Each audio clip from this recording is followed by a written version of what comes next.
नमस्कार, स्वागत है आपका एबीपी न्यूज में। आपके साथ मैं हूं अखिलेश आनंद। कौन कहता है कि आसमान में सुराख नहीं होता? एक पत्थर तो तबीयत से उछालो यारो।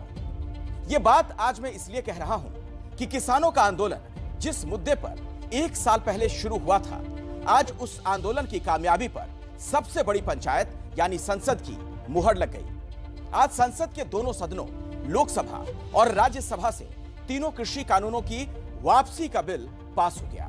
तो आज इंडिया जानना चाहता है कि संसद से कृषि कानून की वापसी पर मुहर तो लग गई, लेकिन क्या किसान अब आंदोलन से वापस लौटेंगे या फिर नई मांगों को लेकर उनका आंदोलन जारी रहेगा?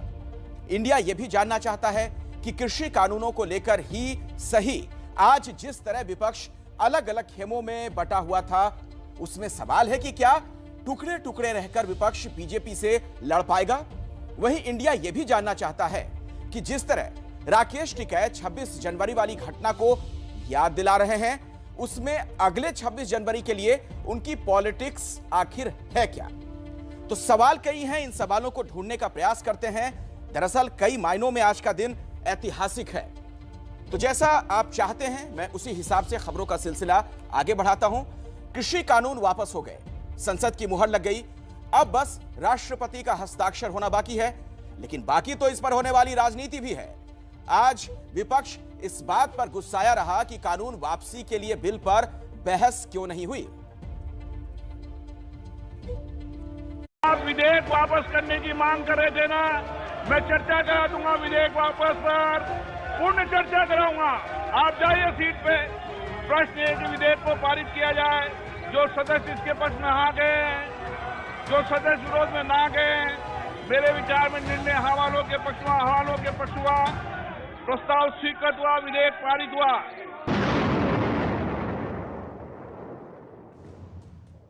जिस प्रकार से ये कानून रद्द किए गए, बिना कोई डिस्कशन, पार्लियामेंट में इसके बारे में चर्चा नहीं होने दी, ये दिखाता है कि सरकार डिस्कशन से डरती है। ये जो फॉर्म बिल लाए जा रहे हैं, इसमें लिखा है कि कॉन्सिडरेशन एंड पासिंग। तो जब कॉन्सिडरेशन एंड पासिंग के सवाल आते हैं तो चर्चा क्यों नहीं किया जाएगा? सरकार का मनसा इतना ही था कि आज लोकसभा में पारित करके, आज ही राज्यसभा में इसका पारित करके एक संदेश हम देना चाहते थे। जो बातचीत का रास्ता है वो पूर्ण रूप से बंद हो जाए, इस गलतफहमी में सरकार ना रहे। हम प्लेटफॉर्म बिल्कुल साफ करके जाएंगे। पूरा सदन राजी था कि 3 कृषि कानून वापस होने चाहिए। 10 दिन पहले प्रधानमंत्री मोदी इसका ऐलान कर चुके थे और संसद सत्र के पहले ही दिन बिल वापसी की प्रक्रिया लोकसभा में शुरू हुई। लेकिन तस्वीर ठीक वैसी ही थी जैसी इन बिलों को पारित करने के वक्त थी, यानी तब भी विपक्ष हंगामा कर रहा था और अब भी। खंड 2 और 3 विधेयक मैं चर्चा कराने को तैयार हूँ। आप माहौल को ठीक कीजिए। मैं मना कर रहा हूँ कि चर्चा करने को। आपको पर्याप्त समय, पर्याप्त अवसर दूंगा, लेकिन बेल में आने के बाद चर्चा नहीं होती कभी विधेयक पर। नो, गलत तरीका। दरअसल विपक्ष की मांग थी कि बिल वापसी पर चर्चा हो, लेकिन सरकार इसके लिए राजी नहीं थी। आनन फानन में रिपील का बिल लाया गया और फिर इसे पास करा लिया गया। लोकसभा के बाद राज्यसभा में भी बिना डिस्कशन इस बिल को पास करा लिया गया। बस इसी बात पर विपक्ष की भौहें तन गयी। Shri Narendra Singh Tomar to move that the bill be pass. उपसभापति महोदय ने प्रस्ताव motion made that the bill be pass. The question is that the bill be pass. Those in favour will please say aye. Those against will please say no. I think the ayes have it, the ayes have it, the ayes have it. The bill is pass. वो जो 700 किसान जिन्होंने अपनी जान दी, उनके बारे में discussion होना था। डिस्कशन एमएसपी पे भी होना था। लखीमपुर खेरी और इनके जो होम मिनिस्टर हैं, उन पर डिस्कशन होना था। वो तो सरकार ने होने नहीं दिया। वो सोचती है कि जो गरीब लोग हैं, किसान लोग हैं, मजदूर लोग हैं, उनमें कोई शक्ति नहीं है, उनको दबाया जा सकता है। प्रधानमंत्री ने माफी मांगी। इसका मतलब प्रधानमंत्री ने ये एक्सेप्ट किया कि उनकी गलती के कारण से 700 लोग मारे गए हैं। उनकी गलती के कारण से ये जो पूरा आंदोलन हुआ है। तो फिर अगर उन्होंने गलती एक्सेप्ट कर ली है तो फिर कॉम्पनसेशन देना तो पड़ेगा। सिर्फ कांग्रेस ही नहीं, पूरा विपक्ष बिना चर्चा कराए बिल पास कराने को लेकर सरकार से नाराज है। भारतीय जनता पार्टी क्यों कह रही थी कि ये किसान के हक में है और वही कानून आज किसान के हक में नहीं है, इसलिए वापस ले लिया। चर्चा में डर क्यों रहे ये लोग? भाई यकीनन इन पर क्रिटिसाइज किया जाएगा क्योंकि उन्होंने गलती की। जब इसकी वापसी कर रहे थे और उस पर चर्चा कराना चाहिए। इसका मतलब संसदीय लोकतंत्र में भारतीय जनता पार्टी और मोदी सरकार का भरोसा नहीं। दूसरी तरफ सरकार का कहना है कि बिल वापसी पर आमतौर पर चर्चा नहीं होती। प्रधानमंत्री बड़ापन दिखा के इसको रिपील करने का निर्णय भी किया था। जब रिपील हुआ है, बहुत बार इसका चर्चा नहीं हुआ है, फिर भी हमने रिक्वेस्ट किया कि आज इसको पारित करके राज्यसभा में भेजेंगे और सरकार किसी की विषय पर बाद में चर्चा के लिए तैयार है। बहरहाल 1 साल से 3 कृषि कानूनों को लेकर चल रहा घमासान इनकी वापसी के बाद खत्म हो गया, लेकिन किसानों का आंदोलन अभी जारी है। सिंघू, गाजीपुर और टीकरी बॉर्डर पर किसानों के तंबू अब भी तने हुए हैं। बिल वापसी की खुशी तो है, लेकिन फिलहाल वो आंदोलन वापसी के मूड में नहीं है। जब तक एमएसपी पे गारंटी कानून नहीं लागू होगा, हम तब तक उनका साथ दिए बगैर पंजाब वापस नहीं जाएंगे। सारा काम ठीक कर देगा तो हम ठा लेंगे अपना। किसान नेता भी अभी आंदोलन खत्म नहीं करना चाहते। किसान नेताओं का कहना है कि सरकार बात नहीं कर रही, बल्कि मनमानी कर रही है। सरकार ये चाहती है कि हम बगैर बातचीत के यहाँ से धरना खत्म करके चला जाए, देश में कोई आंदोलन धरना ना हो। इस गलतफहमी में सरकार ना रहे। हम प्लेटफॉर्म बिल्कुल साफ करके जाएंगे। उनकी समझ में आज आ जाए, 10 दिन में आ जाए, इस महीने के लास्ट तक आ जाए, जनवरी में आ जाए, आ जरूर जाएगा समझ में। एमएसपी गारंटी कानून लिए बिना किसान टस से मस होने को तैयार नहीं। हालांकि संसद सत्र में कृषि कानून वापसी की प्रक्रिया के चलते किसानों ने संसद तक ट्रैक्टर मार्च तक का कार्यक्रम 4 दिसंबर तक स्थगित कर दिया। 4 दिसंबर को किसान संगठनों की बैठक होनी है और उसमें आगे की रणनीति तैयार होगी। क्योंकि प्रधानमंत्री ने एक बड़ी हमारी बात मान ली है, क्योंकि संसद ने आज इनको कानूनों को खत्म कर दिया है, इसलिए हमने भी एक कदम उठाते हुए कहा कि हम ये जो संसद मार्च का प्रोग्राम था उसको पोस्टपोन कर रहे हैं। 3 कृषि कानूनों की वापसी के बावजूद भले ही किसान नेता आंदोलन पर अड़े हुए हों, आंदोलन का 1 साल गुजर चुका हो, सरकार की कोशिश बिल वापस लेकर आंदोलन को खत्म करने की हो, लेकिन ऐसा हो न पाया। अब सरकार और किसानों का अगला कदम ही ये तय करेगा कि आंदोलन का क्या होगा। दिल्ली से अंकित गुप्ता, प्रशांत, आशीष कुमार सिंह के साथ जैनेन्द्र कुमार की रिपोर्ट।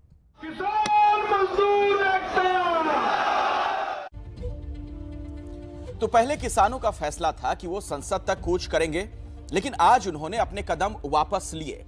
ये एक अच्छी बात है, क्योंकि सिर्फ अवरोध और विरोध से ही समस्या का हल नहीं होता है। अब आज की लीड स्टोरी पर वक्त है हमारी राय जानने का। हमारी राय है कि कानून वापसी पर संसद की मुहर लगने के बाद किसानों को घर लौट जाना चाहिए। अगर आप इस राय से सहमत हैं तो मोबाइल नंबर 7823944001 पर मिस्ड कॉल दें, और अगर असहमत हैं तो मोबाइल नंबर 7823944002 पर मिस्ड कॉल दें। इस पूरे बुलेटिन के दौरान आप अपनी राय मिस्ड कॉल देकर भेज सकते हैं। हम आखिर में दिखाएंगे कि कितने लोग हमारी राय से सहमत हैं और कितने नहीं। कृषि कानून की वापसी हो गई, लेकिन किसान घर वापसी को तैयार नहीं दिखते। उनका आंदोलन जिस मकसद से शुरू हुआ था वो कामयाब रहा। 12 महीने के इस आंदोलन में 6 ऐसे मोड़ आए जब इस आंदोलन का भविष्य तय हुआ। पिछले साल 26 नवंबर को कृषि कानून के विरोध में किसानों ने देशव्यापी आंदोलन शुरू किया, जिसमें दिल्ली की सीमाओं पर आकर किसान बैठ गए। 22 जनवरी को किसानों और सरकार के बीच 11वें दौर की बातचीत हुई, जो आखिरी साबित हुई। 26 जनवरी को किसानों ने दिल्ली में ट्रैक्टर मार्च किया, जिसमें वो लाल किला तक पहुंच गए। वहां हिंसा हुई, ऐसा लगा कि आंदोलन खत्म हो जाएगा, लेकिन उसके 2 दिन के बाद राकेश टिकैत के आंसुओं ने आंदोलन को संजीवनी दे दी। अप्रैल महीने में बीजेपी के खिलाफ चुनाव प्रचार के लिए किसान नेता पश्चिम बंगाल पहुंच गए, जहां टीएमसी की जीत हुई। फिर 5 सितंबर को मुजफ्फरनगर महापंचायत में किसानों ने तय किया वो चुनाव में बीजेपी को हराएंगे। और आखिर में 19 नवंबर को प्रधानमंत्री नरेंद्र मोदी ने कृषि कानूनों की वापसी का ऐलान कर दिया। 10 दिन पहले जब प्रधानमंत्री मोदी ने कृषि कानून की वापसी का ऐलान किया था, तब इसे आंदोलन की जीत माना जा रहा था, लेकिन इस बड़ी जीत का एहसास करते ही किसान संगठनों ने आगे की लड़ाई का मोर्चा भी खोल दिया। राकेश टिकैत का रुख भी तब से ही बदला है। अब तो वो चेतावनी भी दे रहे हैं, और चेतावनी भी 26 जनवरी वाली। अब देखिए हमारी खास रिपोर्ट। अपने दिमाग ठीक करके एमएसपी पे गारंटी कानून बना दे, नहीं तो हम वेके वही हैं। 26 जनवरी कोई दूर नहीं है फिर। और ये देश का 4 लाख ट्रैक्टर भी यही है, और ये देश का किसान भी यही है। अपने दिमाग ठीक करके बात कर। 3 कृषि कानूनों पर जीत क्या मिली, राकेश टिकैत का अंदाजे बयां ही बदल गया। वे अपने दिमाग ठीक कर ले भारत सरकार। जो गुंडागर्दी करना चाहते हैं वो गुंडागर्दी नहीं उनकी चलेगी। अब बातचीत के लिए वो गुजारिश नहीं कर रहे, बल्कि सीधे सीधे धमकी दे रहे हैं।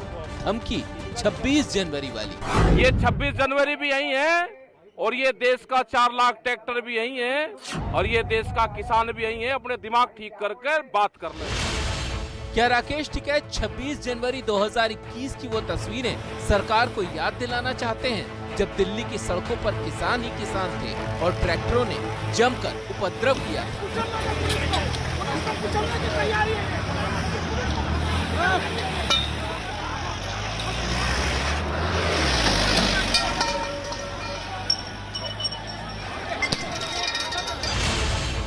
क्या राकेश टिकैत 26 जनवरी के बहाने लाल किले की घटना को दोहराने की बात कर रहे हैं, जब वहां किसानों ने झंडा फहरा दिया था?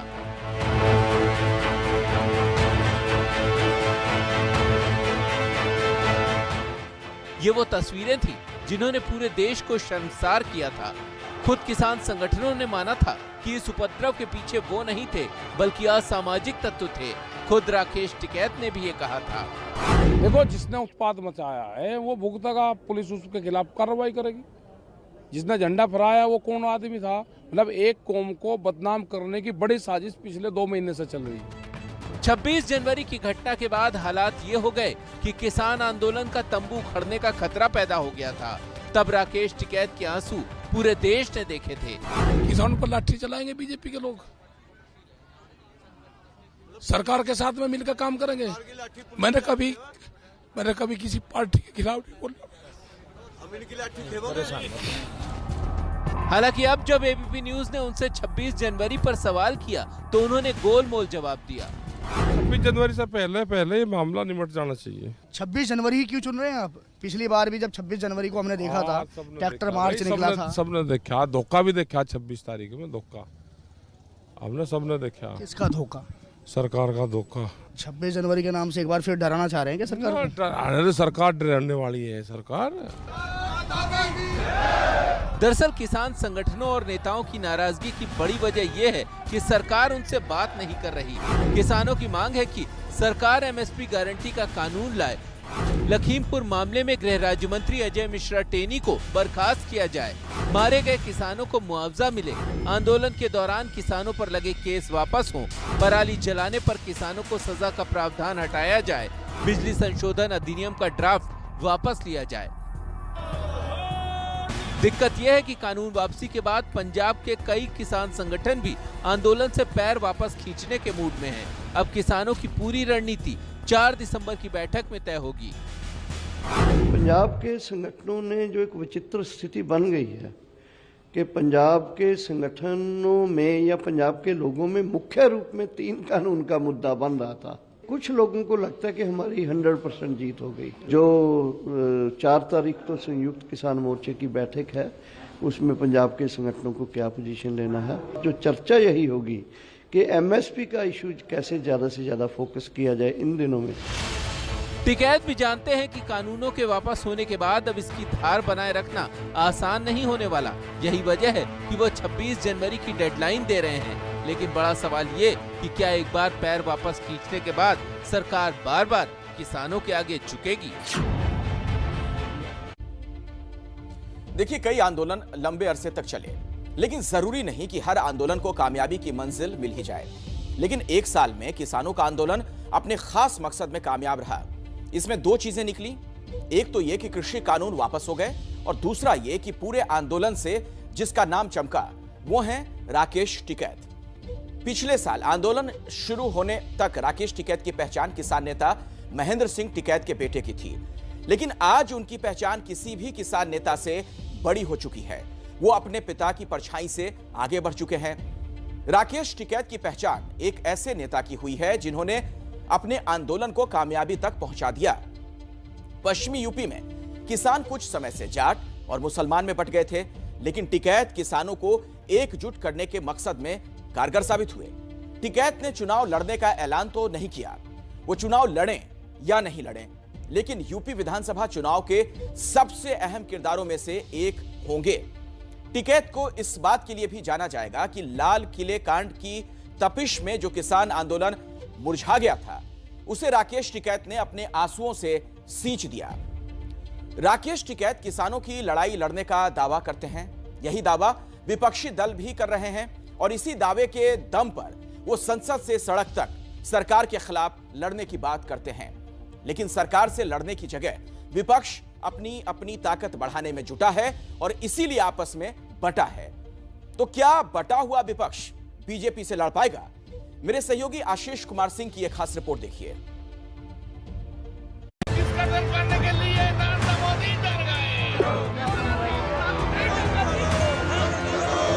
जगह एक है, मुद्दा भी एक ही है, बस वक्त बदल गया है।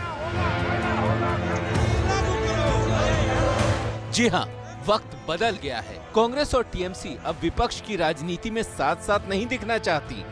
किसानों के मुद्दे पर संसद में गांधी प्रतिमा के सामने पहले कांग्रेस सांसदों ने प्रदर्शन किया और फिर इसी मुद्दे पर तृणमूल कांग्रेस सांसदों ने।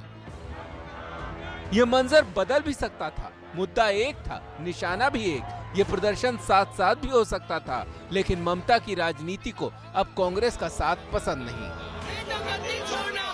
वर्षाकालीन जब छत में सदन चली तो हमारे तृणमूल नेत्री दीदी को अच्छा लगे कांग्रेस।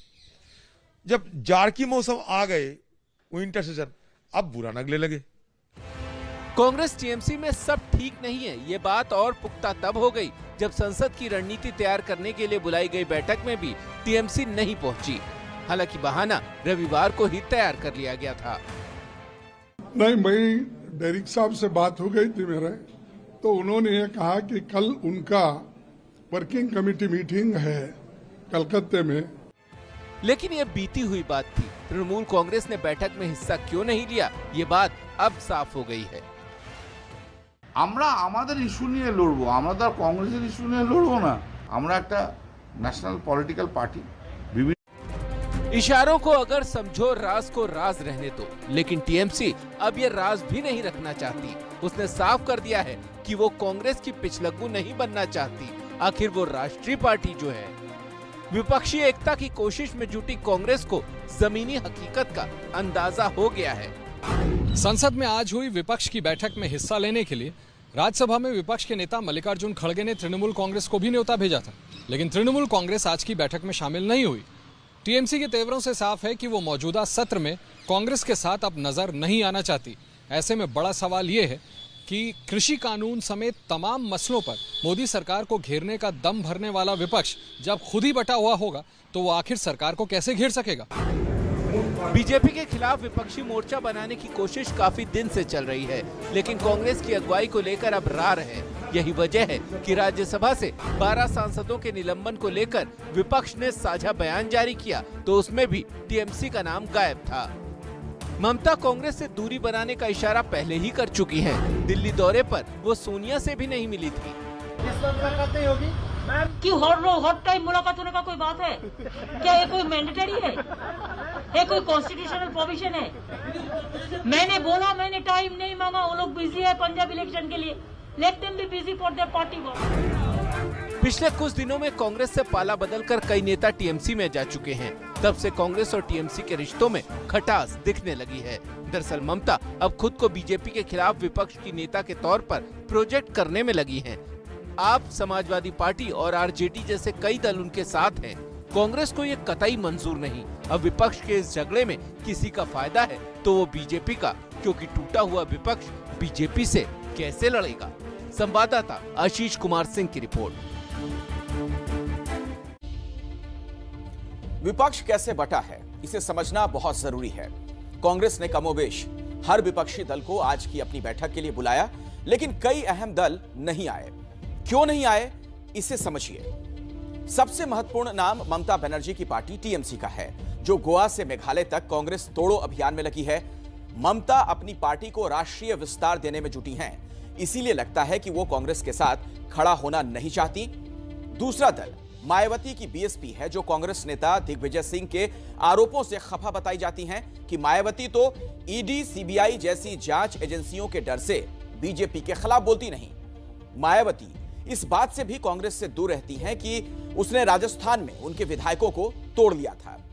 अब रही समाजवादी पार्टी, तो यूपी में विधानसभा के चुनाव होने जा रहे हैं। वहां दोनों पार्टियों के आपसी हित टकराते हैं और वो टकराव दिल्ली तक दिख रहा है। उसी तरह आम आदमी पार्टी भी कांग्रेस से अलग दिखने की कोशिश में नहीं आई, जबकि बीजेपी की पुरानी सहयोगी शिरोमणि अकाली दल को कांग्रेस ने न्योता ही नहीं भेजा। तो अब देखिए कि यहां पंजाब की पेंच फंसी है। और अब आज की लीड स्टोरी पर मैं अपनी राय दोहरा देता हूं, और जो हमारी राय है कि कानून वापसी पर संसद की मुहर लगने के बाद किसानों को घर लौट जाना चाहिए। आप मेरी राय से सहमत हैं या नहीं, इसके लिए आप मिस्ड कॉल दीजिए, नंबर आपकी स्क्रीन पर है। आखिर में मैं आपको बताऊंगा कि कितने लोग मेरी राय से सहमत हैं और कितने नहीं। तो आप देख पा रहे हैं 59% लोग ऐसे हैं जो कि सहमत हैं, जबकि 41% लोग असहमत हैं। तो बुलेटिन में अब आगे बढ़ते हैं और अब बात करेंगे यूपी टीईटी की। रविवार को यूपी सरकार ने टीईटी की परीक्षा रद्द कर दी, क्योंकि नौकरी माफियाओं ने पूरे सरकारी तंत्र की नाक के नीचे से परीक्षा का पर्चा लीक कर दिया। एग्जाम सेंटर्स पर पहुंचने से पहले ही व्हाट्सएप के जरिए हजारों फोन्स तक पेपर पहुंच गया, और तब जाकर यूपी सरकार की नींद टूटती है। आप देखिए मेरे सहयोगी संजय त्रिपाठी की यह खास रिपोर्ट।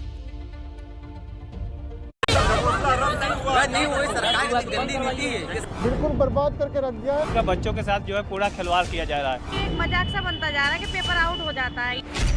एक झटके में 44 लाख नौजवान आंखों के ख्वाब मुरझा गए।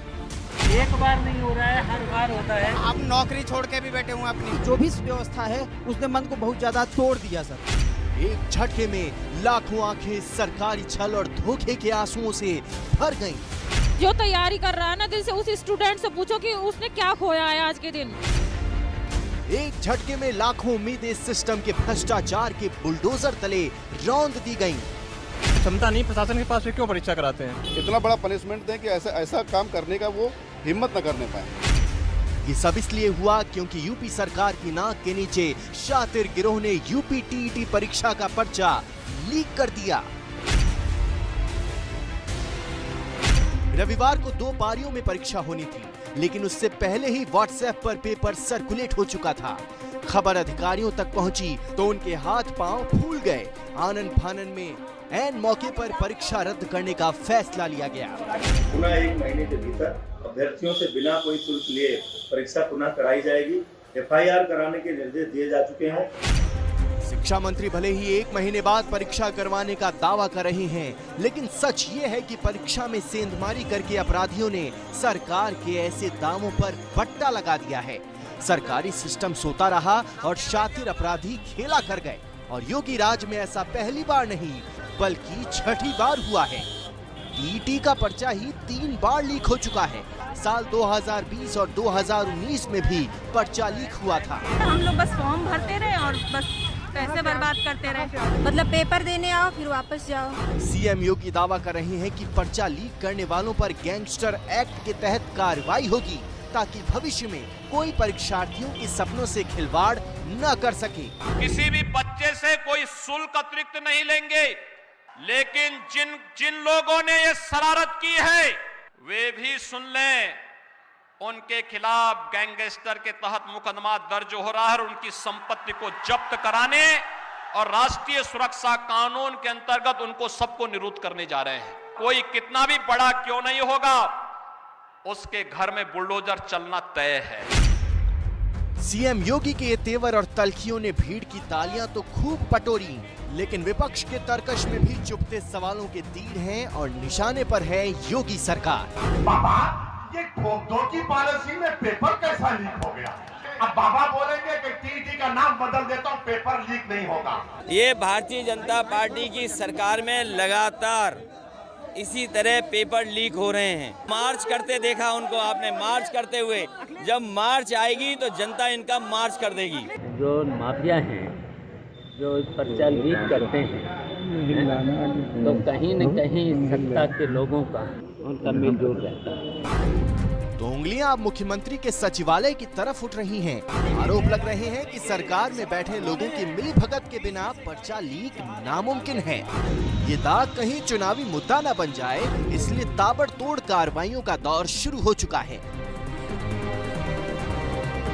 यूपी एसटीएफ ने प्रदेश भर में 30 से ज्यादा लोगों की गिरफ्तारियां की हैं। मेरठ और शामली से सॉल्वर गैंग के गुर्गे भी दबोचे गए हैं। कहां पर ब्रीच हुआ, आपको अब तक क्या जानकारी मिल पाई कि आखिरकार ये पर्चा लीक कैसे हो गया? इस पर हमारी कोशिशें चल रही हैं कि किस स्थान से या किस तरीके से पर्चा लीक कराने की कोशिश हुई है। ये अच्छी बात हुई कि एसटीएफ ने पहले ही इन लोगों को गिरफ्तार कर लिया, जिससे कि जो भी मेधावी छात्र हैं उनके साथ कोई नाइंसाफ़ी नहीं हुई।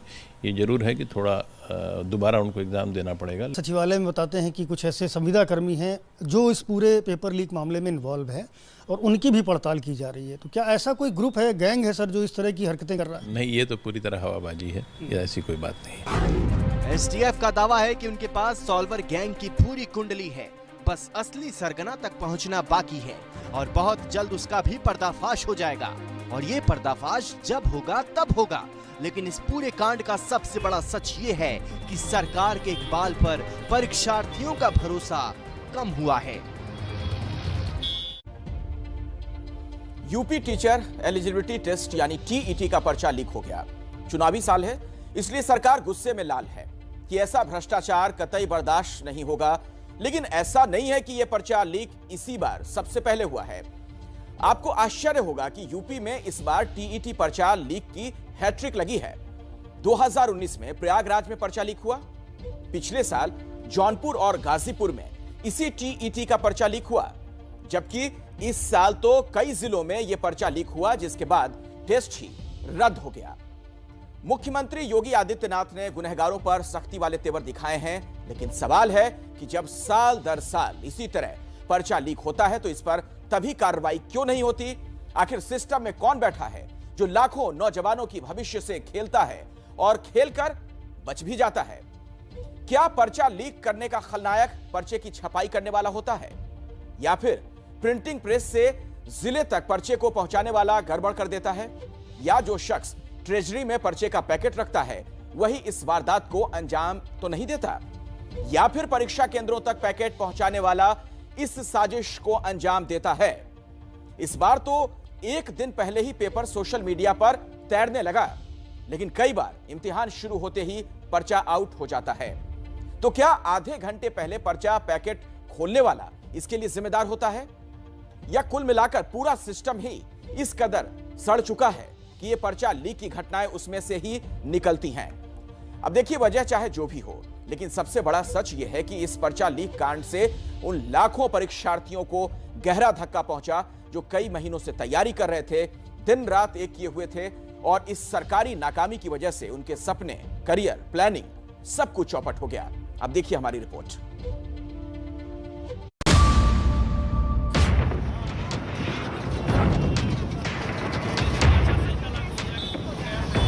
तो मतलब हम तो बस इंतजार ही करते रहे, हमारे हाथ इंतजार ही आ रहा है। ये चांस जाता है तो कहीं ना कहीं हम लोगों को फिर 3-4 साल और इंतजार करना पड़ेगा और बेरोजगारी की मार झेलनी पड़ेगी। आचार संहिता अभी लग जाएगी, दिसंबर या जनवरी जब भी लगनी है लग जाएगी, तो उसके बाद क्या वैकेंसी सुपरटेट की आएगी?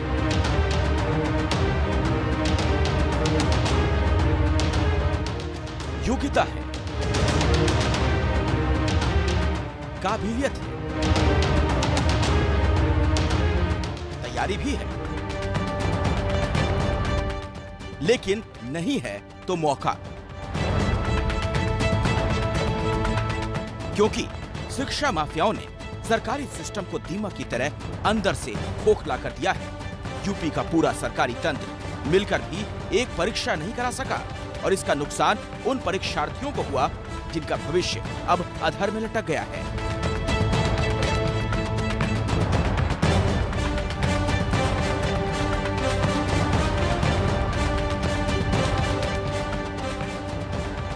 ऐसे चंद नहीं बल्कि लाखों चेहरे हैं जो ठगा सा महसूस कर रहे हैं। उन्हीं में से एक हैं वाराणसी की शिवानी सिंह, जो BHU से M.Ed कर रही हैं। परीक्षा के लिए भरपूर तैयारी की थी, लेकिन अब ये अंदर से टूट चुकी हैं। चुनाव आने वाला है तो वैकेंसी भी जो आने वाली है, प्राइमरी की जो वैकेंसी आने वाली है 59,000, वो आएगी। लेकिन अब ये था कि जब ये पेपर हो जाएगा और दिसंबर में सीटेट का पेपर हो जाएगा, उसके बाद वो वैकेंसी का नोटिफिकेशन आएगा। अब जैसा कि ये डिले होगा तो वो भी डिले होगा। शिवानी के तर्क वाजिब हैं और सरकार को इन तर्कों का स्थायी समाधान ढूंढना ही होगा, क्योंकि शिवानी जैसे कई परीक्षार्थी हैं जिनकी करियर प्लानिंग को जोरदार धक्का पहुंचा है। इतना हम एक बना के गए थे कि मेरा इस बार हो जाएगा। एक हर स्टूडेंट का अपना एक होता है कि मेरा इस बार हो जाएगा, उसके बाद सुपर टेट का होगा, तो वो टाइम लौटाएगी सरकार।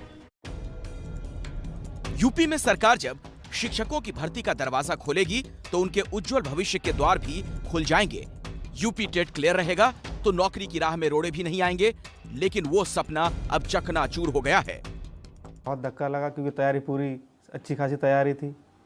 ऐसा जो UPSI का पेपर है उसमें भी बार बार यही होता है कि पेपर कैंसिल हो जाते हैं, लीक हो जाते हैं, स्टूडेंट को बहुत दिक्कत होती है उसमें। आप कब से तैयारी कर रहे हैं? मैं तो 2018 से तैयारी कर रहा हूँ। यूपी टेट की परीक्षा के लिए इस बार रिकॉर्ड एनरोलमेंट हुआ था। राज्य के किसी शहर, किसी जिले की किसी भी गली में आप चले जाइए, वहां आपको यूपी टेट का एक ना एक परीक्षार्थी मिल ही जाता, जो कई महीनों से परीक्षा की तैयारी कर रहा था। लेकिन अब वो सारे चेहरे मुरझा गए हैं। ग्रामीण परिवेश से आने के बाद यहाँ पे एक अपना खर्च चलाने के लिए ट्यूशन पढ़ा करके, कहीं कार्य करके, बहुत ऐसे बच्चे हैं जो रात में यहाँ पे रिक्शा चला करके अपना कार्य पढ़ाई करते हैं, लेकिन अब उनके मन पे अब पूरी तरह से यह आशंका फिरती जा रही है। 3 से 4 महीने से हम लोग पढ़ाई लगातार कर रहे हैं। एक उम्मीद थी कि 28 नवंबर 2021 को हम लोग का पेपर होगा। एक उम्मीद थी कि परीक्षा हम लोग के निकाल लेंगे, इससे आगे जो सुपर टेट है उसमें हम लोग बैठने के उम्मीदवार हो जाएंगे। लेकिन इसमें हम लोगों को क्या गलती है? दिन रात एक करके सब बच्चे मेहनत करते हैं सफल हो जाए, लेकिन ये जिसने भी किया है ऐसा कार्यवाही गलत काम, उसके लिए सख्त से सख्त उसको सजा मिलना चाहिए। हाँ सर, 1-2 घंटे पहले तो पहुँचते ही हैं, 2-3 घंटे पहले। आउट सेंटर होता है तो सर एक 2 दिन पहले भी पहुँचना पड़ता है। अब सर ऐसे में वहाँ बाहर जाके वेट करते हुए ये पता चला कि भाई एग्जाम नहीं होगा, धक्का लगता ही है सर स्टूडेंट को। अब सवाल यूपी सरकार के इकबाल का है और चुनौती अगले महीने जो परीक्षा आयोजित करने का दावा है उसे सही समय पर कर दिखाने की है। तभी परीक्षार्थी का भरोसा सरकार पर फिर से लौटेगा, नहीं तो बीजेपी को इसका खामियाजा चुनावों में भी उठाना पड़ सकता है, क्योंकि आज का परीक्षार्थी एक वोटर भी है। आज पर्चा लीक को लेकर योगी सरकार पर विपक्ष के तंज और तीखे तेवर दोनों चल रहे हैं, लेकिन उत्तर प्रदेश का दुर्भाग्य है कि सरकार किसी की भी हो, पर्चा लीक कराने वाला सिस्टम नहीं बदलता। आप कुछ उदाहरण देखिए। 2008 में मायावती राज में लखनऊ में ही रेलवे भर्ती का पर्चा लीक हुआ था, जबकि 2014 में अखिलेश राज में गाजियाबाद में CPMT का पेपर लीक हुआ। वहीं 2017 में योगी सरकार में ही दारोगा भर्ती परीक्षा का पर्चा लीक हुआ था। मायावती राज में 2010 में B.Ed संयुक्त प्रवेश परीक्षा में घोटाला हुआ, तो 2015 में यूपी PCS की प्रारंभिक परीक्षा का पेपर ही लीक हो गया। उस वक्त अखिलेश यादव की सरकार थी, जबकि योगी सरकार में 2018 में यूपी PSCL का पर्चा लीक हुआ। 2011 में मायावती राज में all India engineering entrance examination का पेपर लीक यूपी में लीक हुआ था। 2016 में अखिलेश राज में अधीनस्थ सेवा चयन परीक्षा के पेपर लीक हुए थे, जबकि इसी अधीनस्थ सेवा चयन बोर्ड का पर्चा 2018 में भी लीक हुआ था, जब योगी सरकार आ चुकी थी। 2016 में अखिलेश सरकार के दौरान ही सेना में ट्रेड्समैन भर्ती परीक्षा का प्रश्न पत्र बाहर आ गया था, जबकि 2018 में योगी सरकार के दौरान नलकूप चालक की परीक्षा का पेपर पहले ही आउट हो गया था। और अब TET का पर्चा लीक। तो पर्चा लीक कांड ने यूपी की सियासत गरमा दी है, लेकिन यूपी एक और वजह से चर्चा में है, और वो वजह है अखिलेश यादव की मेमोरी। जी हां, सही सुना आपने, मेमोरी यानी यादाश्त। कल अखिलेश यादव प्रतापगढ़ गए थे, वहां उनसे पत्रकारों ने एक नाम को लेकर सवाल पूछा। तो जवाब मिला कौन? अब इस कौन का रहस्य क्या है, इसका जवाब आपको हमारे सहयोगी पंकज झा की इस एक्सक्लूसिव रिपोर्ट में मिलेगा।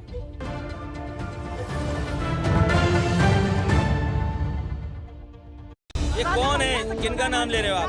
कौन है, कौन है ये, कौन है ये, कौन है, किनका नाम ले रहे हो आप? अखिलेश यादव जिसके बारे में कह रहे हैं कि वो कौन है, अगर वो अपनी याददाश्त पर जोर देते तो पता चल जाता कि कौन है। जिस रघुराज प्रताप सिंह उर्फ राजा भैया को अखिलेश यादव पहचानने से इनकार कर रहे हैं, उनको ही अपनी सरकार में उन्होंने जेल मंत्री बनाया था। इस दौरान न जाने कितनी कैबिनेट बैठकों में राजा भैया आपके साथ रहे होंगे। बाद में आपने ही राजा भैया को खाद्य आपूर्ति मंत्री भी बनाया था।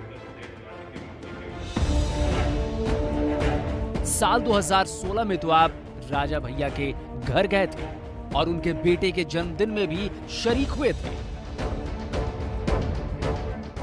राजा भैया और अखिलेश यादव की ऐतिहासिक मुलाकात साल 2018 में लखनऊ के होटल ताज में हुई थी। डिनर पार्टी में तब अखिलेश यादव ने अपने समर्थक विधायकों को बुलाया था। अखिलेश उन दिनों मायावती के उम्मीदवार को जिताने की अपील कर रहे थे।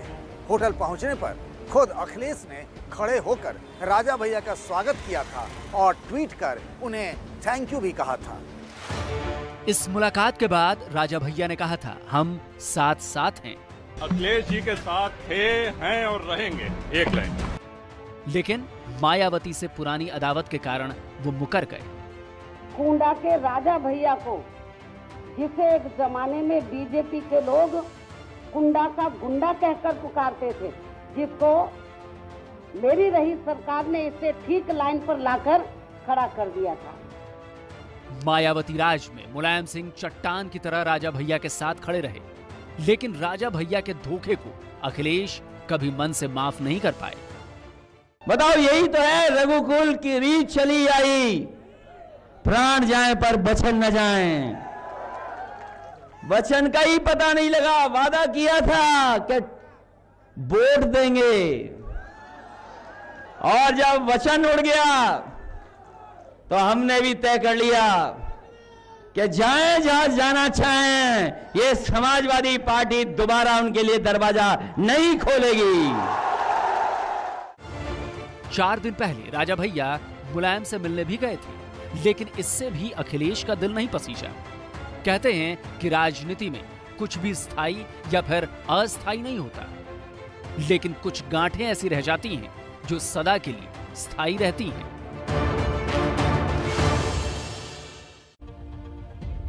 अखिलेश यादव तमाम छोटे छोटे दलों को जोड़कर यूपी का चुनाव जीतना चाहते हैं, लेकिन राजा भैया के नाम पर बिदक जाते हैं क्योंकि उन्हें लगता है कि राजा भैया ने धोखा दिया है। अब ब्रेक पर जाने से पहले अपनी राय दोहरा देता हूं। आज की लीड स्टोरी पर हमारी राय यह है कि कानून वापसी पर संसद की मुहर लगने के बाद किसानों को घर लौट जाना चाहिए। आप मेरी राय से सहमत हैं या नहीं, इसके लिए आप मिस्ड कॉल दीजिए। नंबर आपकी स्क्रीन पर है, आप देख सकते हैं। अब तक करीब 67% लोग सहमति में अपनी राय जाहिर कर रहे हैं, जबकि 33% लोग इस राय से असहमत हैं।